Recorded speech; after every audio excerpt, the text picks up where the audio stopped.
Salaamullaahi calaykum saaxiibayaal halkaad naga daawanaysaan waa Boundless Media. Wararka aan maanta idinku hayno qodobadiisa waxaa ka mid noqon doona dagaal jab culus lagu gaarsiiyay Al-Shabaab oo ka dhacay Galgaduud, duulimaadka diyaaradaha rayidka ee Muqdisho oo muddo 2 maalin ah hakad la geliyay. Dalka Kenya, gudoomiyaha golaha hoose ee Wajeer oo madaxweynaha ka codsaday inuu wax ka qabto koronto la'aanta ka jirta ismaamulka Wajeer. Wararkeena maanta waxaad ku maqli doontaan qodobadaas oo faahfaahsan.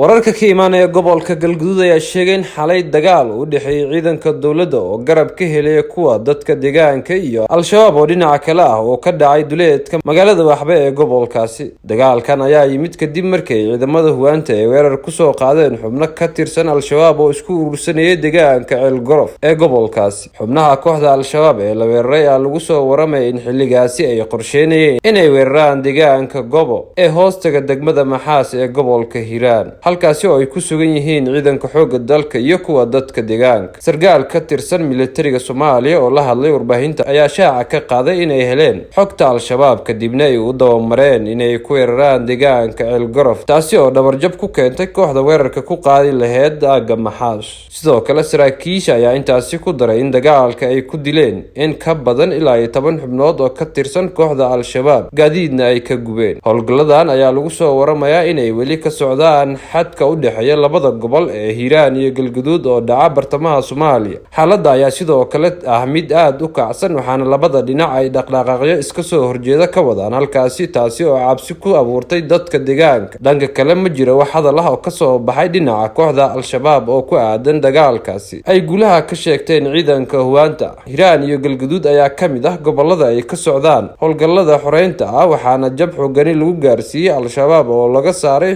dhulkii ugu magaalada Muqdishona waxaa maanta iyo beri ka furmay shir xasaasi ah oo ay yeelanayaan wasaaradda gaashaandhigga iyo madaxweynayaasha wadamada dariska ee ciidamada ka jooga Soomaaliya. Shirkan ayaa looga hadli doonaa arrimaha ammaanka, gaar ahaan dhamaystirka iyo xoojinta howlgallada la doonayay in Shabaab guud ahaan dalka looga saaro iyo ciidamada ay tamis gacan uga geysan lahaayeen howlgalka ka socda. Muddo 2 maalin uu shirka ka socdo magaalada Muqdisho ayaa hakad la geliyay dhaqdhaqaaqyada qaybo ka mid ah magaalada Muqdisho, waxaana la xiray wadooyinka halbowlaha u ah caasimadda. Dowladda Soomaaliya ayaa 2 maalin uu shirka socdo hakad gelisay duulimaadyada diyaaradaha rayidka ee kasoo duuli jiray garoonka diyaaradaha aadan cadde ee magaalada Muqdisho.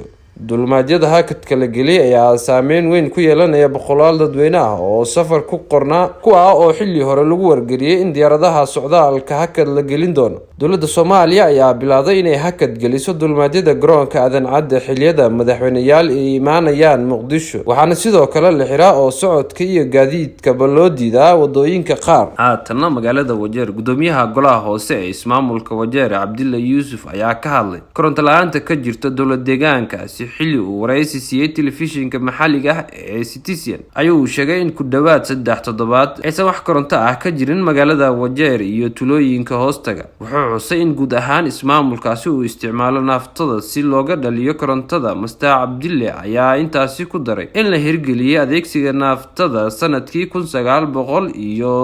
1976. Wuxuu tilmaamay in korontada ay muhiim u tahay howlaha dowladda, si gaar ah canshuur aruurinta iyo kobaca dhaqaalaha ee wadanka. Korontada ayuu sheegay inay tahay shaqada dowladda dhexe iyo shirkadda korontada ee Kenya Power, isla markaana laga doonayay in arrintani wax ka qabtaan. Gudoomiyaha golaha wakiilada hoose ee ismaamulka Wajeer Cabdilla Yuusuf ayaa xusay maadaama ay foodan ugu soo hashay bishii barakisneed ee Ramadaan, sidoo kalena ay jiraan abaaro daran ay lagama maarmaan tahay in wax laga qabto arrimaha koronto la'aanta ee dowlad deegaankaasi. Wuxuu madaxweynaha dalka William Samoei Ruto ka codsaday in ismaamulka Wajeer la geeyo adeeg koronto oo joogto ah, taasi oo uu sheegay inay ka cabanayeen muddo 60 sano ah.